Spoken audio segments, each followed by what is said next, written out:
J'ai touché 73 000 € la même journée. Je ne suis pas devenu dealer de drogue. Je rassure les contrôleurs du fisc, vous allez voir, il n'y a rien d'illégal dans cette vidéo. Effectivement, le titre est un petit peu putaclic. Je vais vous expliquer un petit peu ce qu'il en est. Mais surtout, ça va concerner notamment la BMW Z3M qui a derrière moi.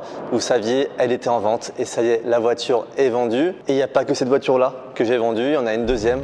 Cette vidéo est sponsorisée par Piston Addict. Piston Addict, c'est une plateforme de vente aux enchères de véhicules de collection et d'exception. Alors on est nombreux à passer par les plateformes d'annonces traditionnelles pour acheter ou vendre notre voiture plaisir, mais tous ceux qui l'ont fait savent que c'est assez chronophage et fastidieux avec les nombreux échanges entre l'acheteur et les vendeurs pour prendre des informations et les vérifier. Et je peux vous dire que pour l'avoir souvent fait, je peux aisément en témoigner. L'idée de Piston Addict, c'est de vous simplifier l'achat de votre prochaine voiture plaisir ou de vous simplifier la vente de votre voiture actuelle. Chaque véhicule proposé est soumis à étude par l'équipe avant la validation afin d'éviter au maximum les mauvaises surprises et assurer la plus grande transparence possible. Et chaque mois, une sélection de voitures est faite, annoncée comme bientôt disponible pendant 15 jours, puis vous avez 7 jours pour enchérir sur les voitures. Alors si vous voulez être informé des prochaines voitures à vendre, je vous invite à vous inscrire à la newsletter pour pas passer à côté de bonnes affaires. Vous avez le lien en description, l'inscription à la newsletter se trouve en bas de page du site. Retour à la vidéo. Et je voulais profiter du dernier jour avec la voiture parce qu'elle part demain matin, en théorie si tout se passe bien, mais en même temps vu l'état de la voiture, je pense qu'elle va partir. Voilà pour vous présenter un petit peu la voiture finalement que je vous ai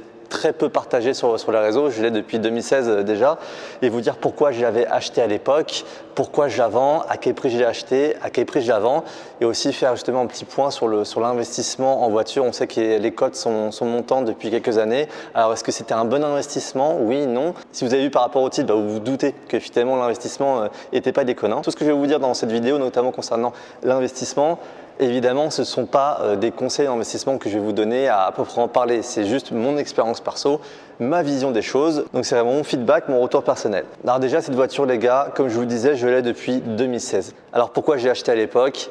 Je pense que comme de nombreux d'entre vous, on a tous été passionnés par les caisses qui nous ont fait rêver enfant. Et quand j'étais petit, évidemment que j'avais la miniature Burago au 1/18e de ce Z3M, et j'en avais même deux. J'en avais un que j'avais gardé en état concours et l'autre que j'avais complètement tuné à base de codes, d'ailerons que j'avais récupéré sur une Clio V6 que j'avais décollé, que j'avais pâte à fixer sur le Z3M, j'avais peint les jantes en noir, etc., etc. Et les miniatures que j'avais, c'était exactement dans cette configuration-là. Donc le bleu Estoril qui est vraiment là couleur du Z3M. Donc évidemment que j'ai grandi en rêvant de cette voiture parmi plein d'autres. Et vous savez que je suis un amoureux, un fan inconditionnel de toutes les voitures de fin des années 90, début des années 2000. Pour moi, c'est vraiment toutes les caisses qui me font rêver. C'est du moteur atmosphérique, c'est très peu d'aide à la conduite, c'est vraiment des sensations pures, c'est pas des puissances démesurées, c'est des voitures qui restent compactes, qui restent cool à prendre en main, qui sont à taille humaine. Et le Z3M en était vraiment la quintessence. Et quand je me suis intéressé à cette voiture en 2016, je savais que les prix étaient en train de monter et que si j'en voulais une, fallait que je me décide rapidement parce que je savais qu'à un moment donné, ça allait être compliqué à toucher. D'ailleurs, je pense que la cote n'a pas fini de monter sur ces voitures-là. Je vais vous dire un petit peu les spécificités des voitures. Je voulais absolument un Z3M bleu Estoril. Et alors, pour trouver un Z3M bleu Estoril, c'est juste mission impossible parce que évidemment, ces voitures à un moment donné, elles valaient 15 000 €. À 15 000 €, il se passe quelque chose comme souvent avec les voitures qui valent plus beaucoup d'argent entre guillemets, surtout avec des BMW, avec des gros moteurs, etc. C'est que les voitures elles tombent dans des mains où les voitures elles sont plus du tout entretenues, où elles sont martyrisées, où elles vont enchaîner les tours de rond-point, etc. Sachant qu'en plus cette voiture, vous savez, c'est un gros moteur, c'est le moteur de la M336, donc le S50 de 321 chevaux sur un châssis compact, petit.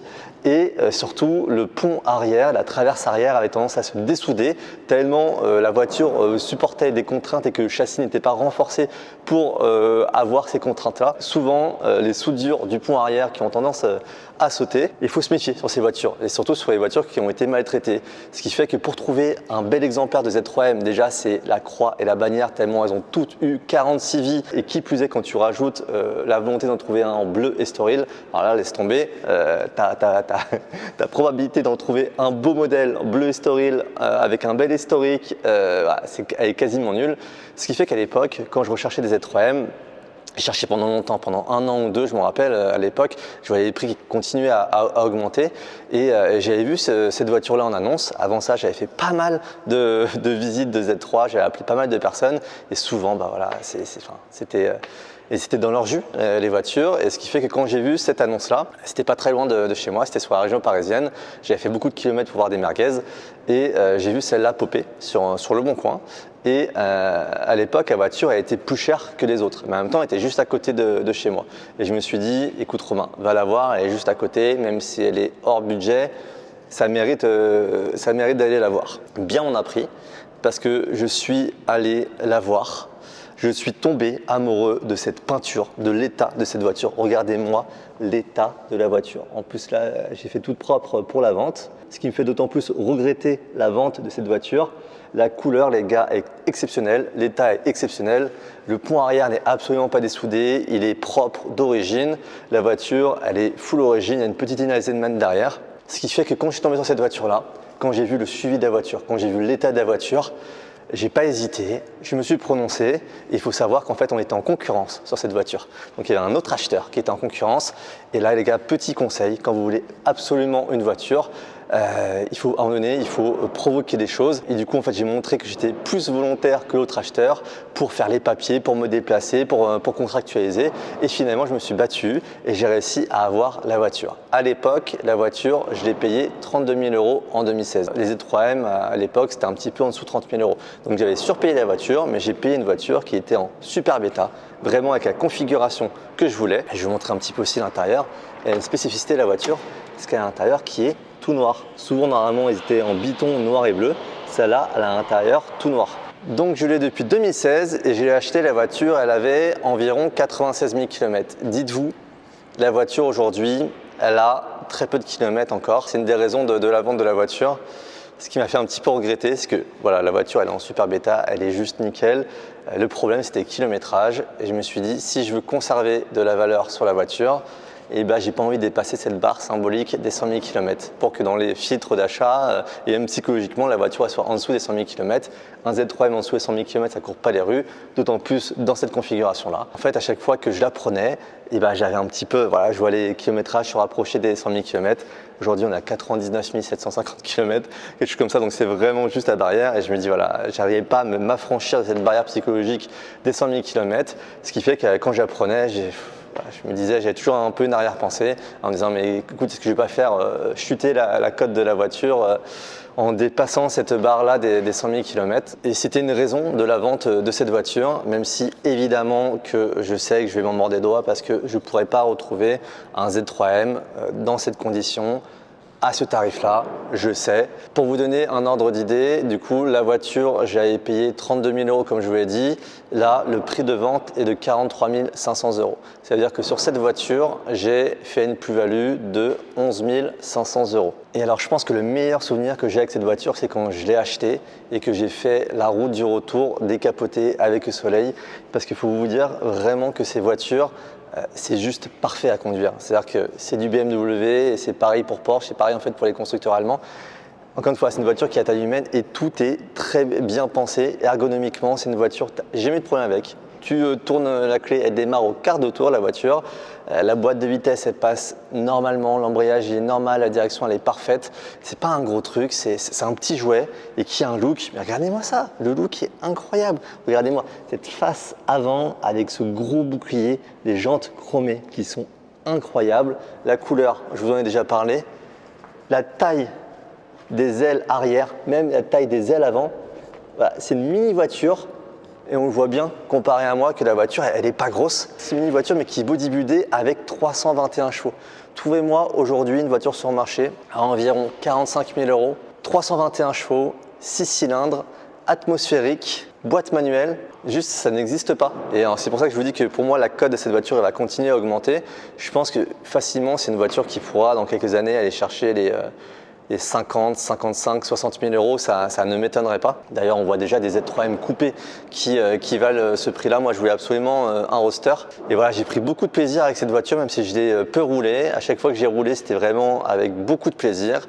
Et elle va beaucoup me manquer. Voilà, il y a des choix à faire, à emmener. En termes de logistique, je ne peux pas accumuler les voitures parce qu'évidemment, il y a beaucoup de contraintes liées à la possession d'une voiture. Et ça, je vous en parlerai un petit peu plus tard dans la vidéo. Mais pour recoller au titre, du coup, dans la même journée, j'ai vendu ce Z3M.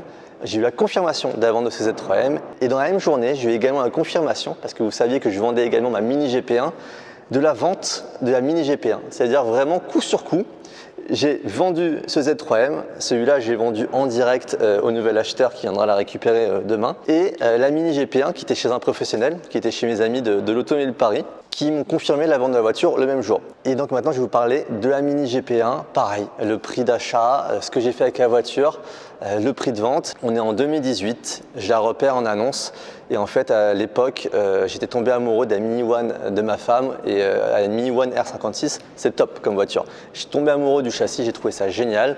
Déjà à l'époque en première voiture j'avais voulu me prendre une Mini, au final j'avais pris une Swift Sport, c'était une voiture qui était géniale. J'ai toujours eu un peu ce regret de ne pas avoir pris une Mini, sachant que j'ai toujours adoré les Mini pour leur comportement, pour leur look. Voilà, encore une fois c'est des voitures, les R53, les R56 qui sont des petites voitures quand tu compares par exemple maintenant aux Mini modernes où c'est quand même très très gros. Et encore une fois c'est à taille humaine, c'est tout ce qui me correspond, c'est début des années 2000, tu as beaucoup de sensations et comme j'ai vu à quel point c'était bien la Mini One de ma femme, donc avec petit moteur je crois de tête il fait 90 chevaux, quand j'ai vu comment c'était plaisant je me suis dit attends laisse tomber, il me faut une Cooper S. J'étais à regarder les prix des Cooper S à l'époque, une belle Cooper S ça valait environ 13-14 000 euros. Et j'ai vu qu'à l'époque, en rajoutant très peu, tu pouvais avoir une Mini GP. C'est-à-dire que pour 2 000 euros d'écart, au lieu d'avoir une Cooper S basique entre guillemets, j'avais la Rolls des Mini Cooper S, donc la GP, qui est une édition limitée à 2000 exemplaires, pas de banquette arrière, kit carrosserie spécifique, préparation moteur John Cooper Works encore augmenté, avec un esprit radical, le compresseur qui est affolant sur cette voiture, le bruit que ça fait c'était fou. Je suis tombé amoureux aussi de cette Mini GP. Vous avez compris que j'aime beaucoup les voitures qui sont analogiques, qui donnent beaucoup de sensations. C'est le cas de ce Z3M, c'est le cas de la Mini GP1. La voiture avait 36 000 km, j'ai pas hésité. Et à l'époque, les Mini GP1 n'étaient pas spécialement recherchées. Et je vous ai dit, à l'époque quand j'ai acheté la mienne, investissez dans une Mini GP1. La voiture est sous-cotée, il ne peut pas y avoir 2 000 euros d'écart entre une Mini Cooper S traditionnelle et une Mini GP1. Donc la mienne à l'époque, je l'ai payée de tête, je crois, 16 800 euros. 16 800 euros pour une Mini GP1, limitée à 2000 exemplaires dans le monde, qui avait uniquement 36 000 km compteurs. Cette voiture, j'ai pu davantage l'utiliser parce qu'il y avait moins cette barre psychologique des 100 000 km.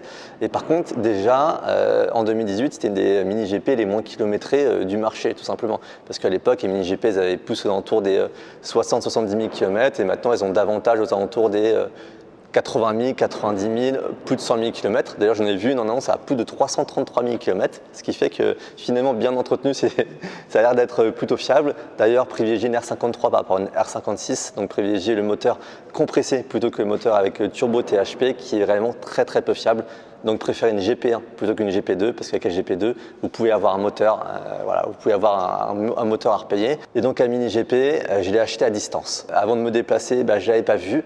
J'étais la voir. La voiture a été dans un état neuf. Voilà, tout simplement 36 000 km, uniquement possédée par des passionnés. À un moment donné, elle a été propriété d'une concession BMW qui avait une énorme collection. Il l'avait en showroom en Belgique et la voiture, elle était là dans la collection avec des Z3M, des Z1, des Z8, etc. J'ai pas hésité, je l'ai acheté, bien m'en a pris. J'ai eu beaucoup de plaisir avec cette voiture. Comme je vous disais, je l'ai roulée. J'ai été au Nürburgring. Au Nürburgring, j'ai passé mon permis Nürburgring avec cette voiture-là.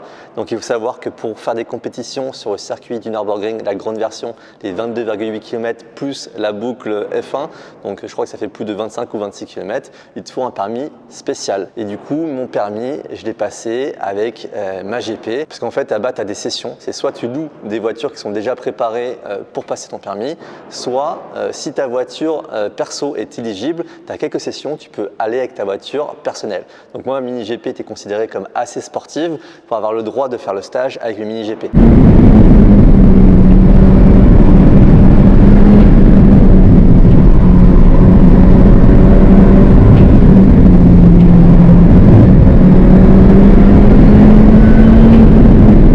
Donc voilà, j'ai eu mon permis avec cette Mini GP1, ça restera un super souvenir. Je me suis fait l'aller-retour tout seul. J'ai fait les tours sur la Nordschleife avec j'ai pris un kiff monumental. C'est la seule fois où la voiture a été sur circuit. Il y a des petits freins sur la voiture dont il faut se méfier. Et par contre, pour une utilisation route, c'est une voiture qui te donne un plaisir immense. Et finalement, un peu de la même manière, avec ma Mini GP, j'ai eu un peu le même problème. C'est-à-dire qu'avec le Z3M, j'avais peur d'atteindre les 100 000 km et de dévaluer la voiture.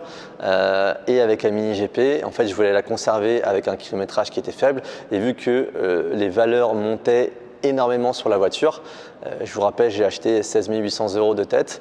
Vu que la valeur montait énormément, je me suis dit c'est con de y mettre beaucoup de kilomètres, de risquer d'abîmer, etc. C'est un futur collector. Et donc en fait, je suis un petit peu retombé dans ces travers-là, de plus trop l'utiliser, de faire uniquement des petits trajets avec. Et voilà, donc dans ma collection que je vous ai présentée il n'y a pas très longtemps sur la chaîne, il a fallu faire des choix. En termes de logistique, vous savez également, et on va y venir justement sur le côté investissement, qu'on ne peut pas tout garder, tout simplement. C'est trop de contraintes. Et pour vous dire, la Mini GP, du coup, payé 16 800 €, revendu par un professionnel, donc lui a pris sa marge. Donc la voiture a été vendue plus de 30 000 € par un professionnel, et moi, de ce qui me revient, j'ai 29 500 €. Payé 16 800, vendu 29 500, donc une belle plus-value de plus de 12 000 € sur la voiture. Donc voilà, dans la même journée, j'ai vendu le Z3M 43 500 €, la Mini GP à 29 500 €. Si vous faites le calcul, on est donc dans ces 73 000 € que j'ai touchés la même journée.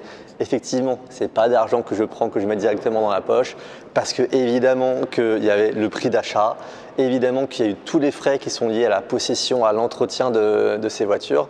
Et c'était ça aussi un petit peu mon message. Alors effectivement, ça fait rêver de se dire qu'on peut acheter les voitures de ses rêves, comme j'ai acheté mon Z3M, comme j'ai acheté ma Mini GP. Tu achètes ta voiture, tu roules avec, tu te fais plaisir, et à la fin, tu peux même gagner d'argent. Mais par contre, c'est pas tout le temps le cas, parce que évidemment que sur la durée de vie de la voiture, il va falloir que tu assures la voiture.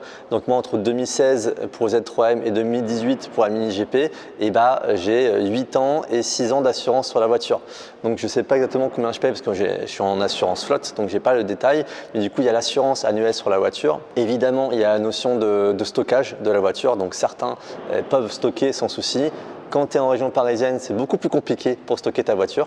Donc il y a la notion de stockage, il y a la notion d'entretien de ta voiture, est-ce qu'il y a des réparations à faire. Plus tu vas rouler avec, plus tu vas user ta voiture, plus tu vas avoir des frais aussi dessus. Pareil, les consommables, les pneus, est-ce qu'il va y avoir une révision à faire. Enfin, voilà, il y a beaucoup de frais qui peuvent s'accumuler. Évidemment, tu as la carte grise à payer. Donc voilà, c'est pour ça qu'au final, quand tu fais le cumul de tous les coûts, et finalement, sur une aussi longue période de détention, c'est pas forcément le meilleur investissement du monde. Ça veut dire qu'au cumul, je pense qu'effectivement, je suis rentable.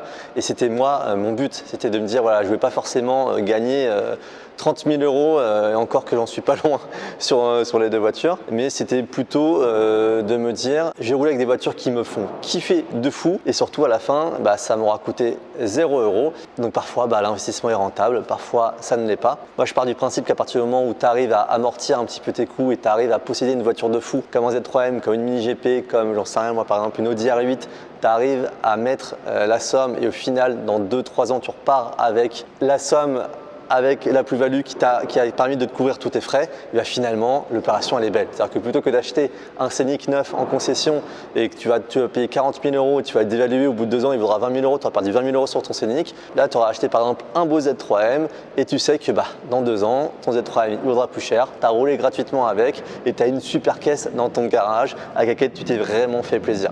Voilà, c'est un petit peu ma conception de l'automobile. Je considère que je m'y connais trop en voiture pour perdre de l'argent, et surtout j'ai pas les moyens d'assumer les décotes des voitures. Donc j'essaie toujours de faire des achats intelligents. Et alors pour ça les gars, il y a plusieurs tips. C'est que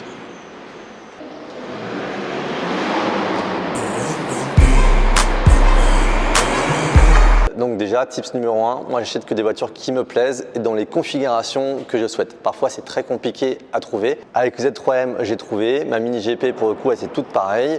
Mais voilà, sur toutes mes voitures, finalement j'attends un petit peu et j'achète vraiment les configurations qui me plaisent. Bonjour. Ouais, c'est ça. Présenter la Z3. Exactement, ouais. Sur quelle chaîne YouTube? Romain Monti. Abonnez-vous. Allez, c'est gentil. Ok. Vas-y. Allez, bonne journée.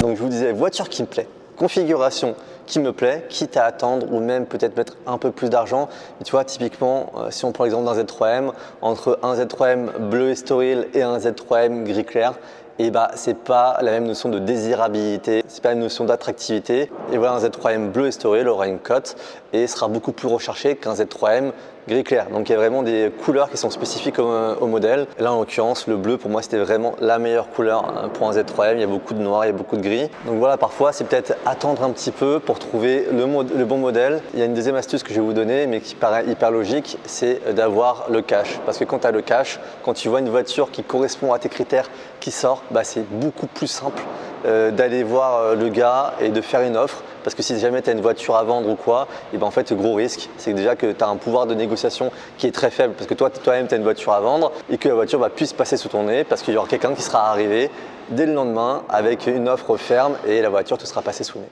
Évidemment, privilégier des voitures avec un historique limpide, dans un état qui est limpide. Après, il y a forcément des compromis à faire sur des voitures d'occasion. On ne peut pas tout avoir. Tu l'achètes pas neuve la voiture, c'est des voitures qui ont 5 ans, 10 ans, 15 ans, 20 ans. Donc voilà, avant de trouver des configurations parfaites, et parfois ça n'arrivera pas, donc il y aura forcément des compromis à faire sur le kilométrage, sur l'entretien, sur la couleur, sur les options, sur le prix, sauf si tu as vraiment beaucoup de chance. Petit conseil aussi, acheter des voitures soit en édition limitée, soit des voitures qui sont rares. Des Z3M, c'est pas des voitures qui ont été produites à beaucoup d'exemplaires, encore une fois, surtout dans cette configuration qui fait vraiment sa rareté. En bleu Estoril, intérieur tout noir comme ça, il y en a eu très peu. Généralement, elles ont le biton à l'intérieur. Et la Mini GP, il n'y en a eu que 2000 exemplaires dans le monde. Ce qui fait qu'à un moment donné, quand tu es acheteur et que tu recherches ce type de véhicule, tu n'as pas beaucoup de choix. Donc typiquement à l'époque, les 2000 € de plus que j'ai mis entre une Cooper S et une Mini GP, du fait de la rareté, de la spécificité, du fait que ce soit une édition spéciale, la Mini GP, dans le temps, ça a pris beaucoup plus de valeur.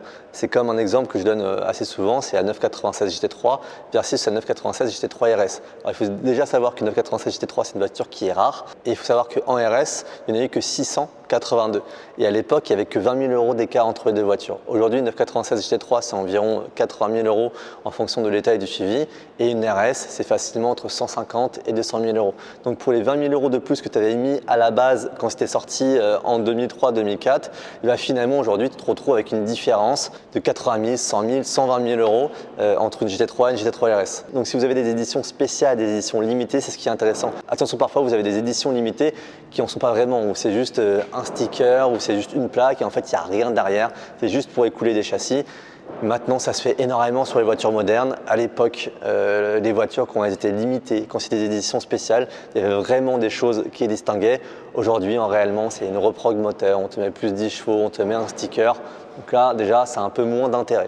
Donc voilà les gars, comment j'ai touché 73 000 en une journée. Évidemment, techniquement, c'est pas 73 000 € de plus-value. J'aurais bien aimé. Et je suis très triste de voir mes petits bijoux partir comme ça, des voitures que j'ai eu beaucoup de mal à trouver. Et aussi, petite recommandation, si c'est pas juste le fait de rouler dans des voitures que vous aimez, qui vous intéressent, mais vraiment de faire de l'achat-revente, là c'est complètement différent. Et déjà, il faut limiter le temps de possession d'une voiture parce que évidemment, quand tu les possèdes longtemps comme moi, donc 8 ans, 6 ans, et qui plus est si tu roules avec, donc moi j'ai pas trop roulé, et forcément si tu roules avec, chaque année tu vas payer ton assurance, chaque année tu vas payer potentiellement tes consommables si tu roules beaucoup, donc l'essence, les pneus, l'embrayage, tous les 2 ans tu as un contrôle technique, tu prends le risque d'avoir un accident, tu dois faire l'entretien de tes voitures, donc tout ça cumulé, ça va venir directement potentiellement prendre toute ta marge sur la voiture. Donc si jamais vraiment ton but c'est uniquement de gagner de l'argent, il vaut mieux acheter une voiture à un bon prix parce que tu en as trouvé une à un bon prix pour, que sais-je, c'est un pote à toi qui t'a vendu la voiture, c'est un membre de ta famille, tu as trouvé une super affaire. Malheureusement, c'est-à-dire que tu vas pas trop l'utiliser longtemps. Donc là, tu achètes, tu la revends et c'est uniquement de la marge. Mais par contre, tu n'as pas le côté plaisir de posséder et de rouler une voiture de fou comme ça. Pour ce qui est de la suite, est-ce qu'il y aura des remplaçantes, une remplaçante ou pas?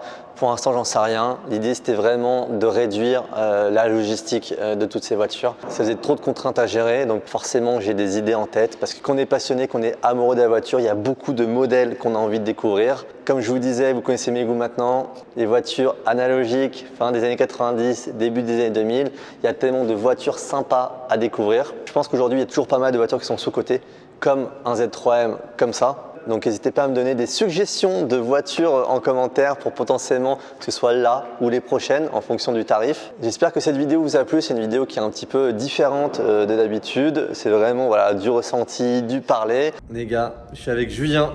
Félicitations Julien. Donc qu'est-ce que t'en penses?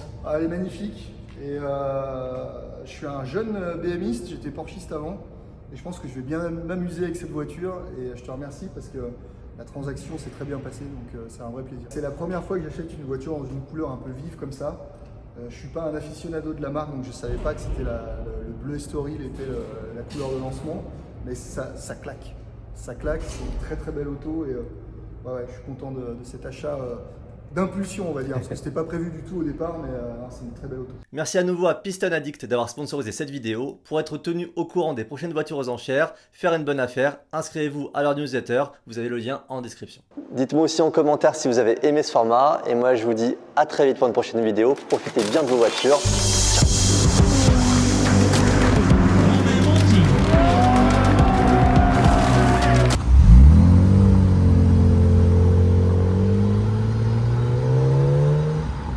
Bah me voilà piéton maintenant.